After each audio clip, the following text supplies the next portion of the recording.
सीता लक्ष्मण भरत शत्रुघ्न हनुमत समेत चक्रराज स्वामी वंदितौ वैनतेय भक्तांजनेय योगांजनेय स्वामी वंदितौ भक्तजन संरक्षणार्थं पौर्णमास्यां सायं संध्याकाले भक्तजनानां सकुटुम्बानां सकलक्षेमाभिवृद्ध्यर्थं लोकक्षेमार्थम् आचार्यमुखेन च अर्चनमुखेन च महालक्ष्मी नायिका समेत श्री सत्यनारायण स्वामी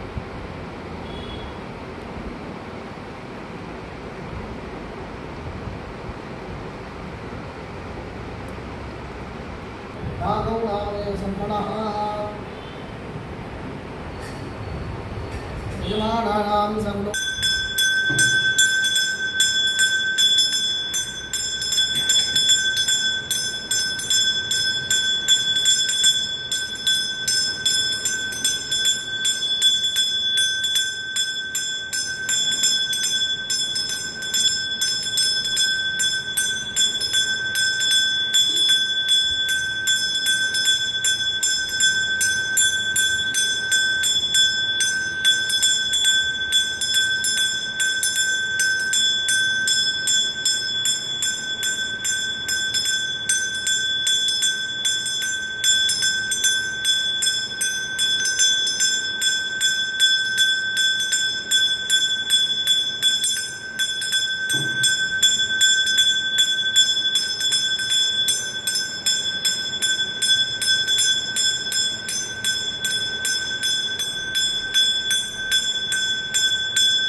पूजयामि ओम शेषभागिने नमः दुल्प पूजयामि ओम कालस्वरूपिणे नमः चंद्रं पूजयामि ओम विश्वरूपाय नमः जानुं पूजयामि ओम जगन्नाथाय नमः गुह्यं पूजयामि ओम कमलनाभाय नमः नाभिं पूजयामि ओम जगत्कुक्षिणे नमः कुक्षिं पूजयामि ओम लक्ष्मी भक्तस्थलवक्त्रे नमः भक्तस्थलं पूजयामि ओम चक्रानिकस्थलाय नमः हस्तान् पूजयामि ओम नमः ओम विद्युत्प्रदाय नमः ओम बलमालिने नमः ओम बीजावास ओम पारिजातमकराय नमः ओम गोवर्धनलोकाय नमः ओम गोपालाय नमः ओम सर्वबालकाय नमः ओम अजाय नमः ओम निरंजनाय नमः ओम कामजनकाय नमः ओम कंचलोचनाय नमः ओम मधुत्ते नमः ओम मधुरानादाय नमः ओम बालकानादाय नमः ओम परिणे नमः ओम वृंदावन संचिने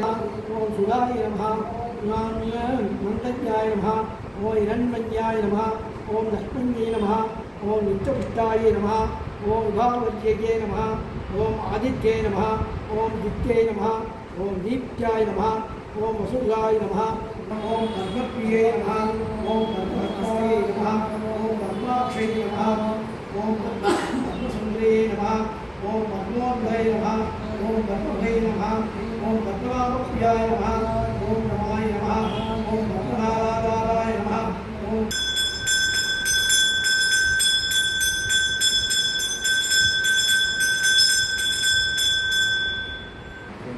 முதல் அத்தியாயம் ஓர் புண்ணியகாலமாகிய நன்னாளில் சௌனகாதி மகர்ஷிகள் நைமிஷாரண்ய வனத்தை அடைந்து அங்கு வீற்றாராகின்ற சுதபுராணிகளை நோக்கி நமஸ்கரித்து ஓ மகாத்மாவே பூலோகத்தில் நான்கு கணங்களில் சங்கு சக்கர கதாயுத தாரணாய் வடமாலாங்கிருந்தனாய் விளங்கினார் என்ற ஸ்ரீ மகாவிஷ்ணுமூர்த்தியை பார்த்து தண்டம் சொல்லலானார். ஓ மகாபிரபு, அநாத ரக்ஷகா ஆபத் பாந்தவா சகல ஜீவ சேத்தனா மாரகா உமது திருவடிகளே சரணம் என்று சோத்திரம் செய்து இந்த நால்வரை போக்கிக் கொண்டு சகல சம்பத்தை உடையவனாகிவிட்டான். அன்று முதல் அந்த பிராமணன் ஒவ்வொரு மாதமும் பௌர்ணமியில் சத்யநாராயண விரதத்தை அனுஷ்டித்துக் கொண்டு சர்வ பாப நிவாரணனாய் மோட்சமடைந்தான். ஆகையால் பூலோகத்தில் யாராயினும் எப்போதாகிலும்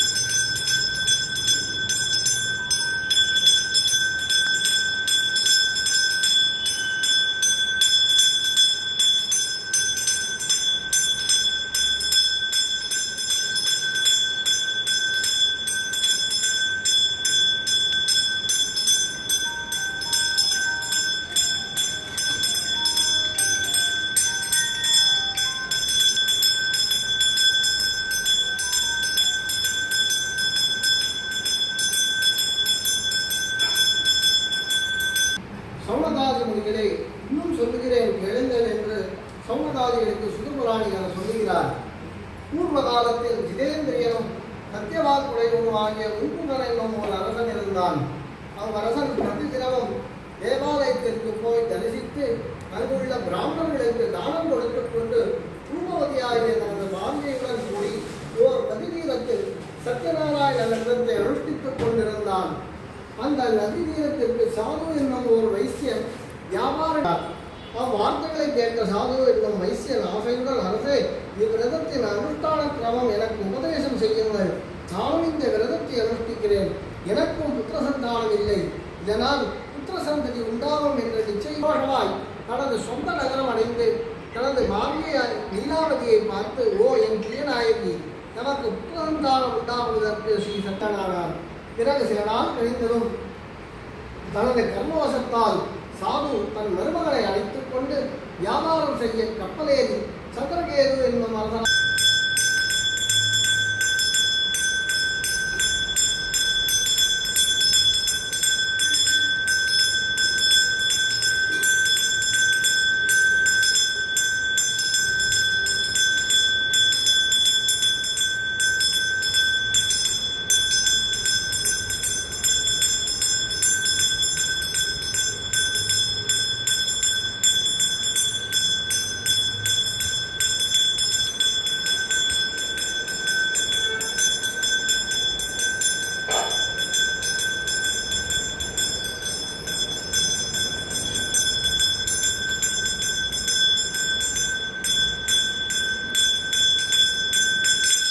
பார்க்க தான் ஒரு திகண்டதாரிக்கு கவனமாக சொன்ன பாத்திரங்களாகவே இருக்க கண்டு மூச்சை அடங்கி எழுந்து சிந்தாக்கிரனானான்.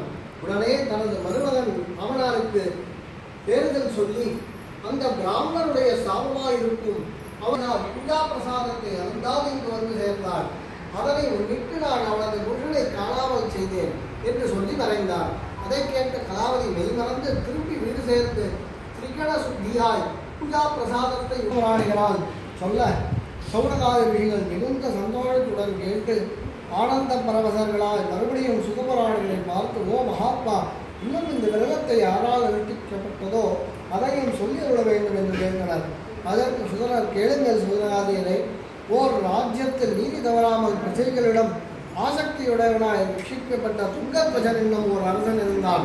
அவ்வரசன் சத்யநாராயணமூர்த்தியின் பிரசாதத்தை எதிர்த்து அதனால் துக்கசாகரத்தை விடுகிறான்.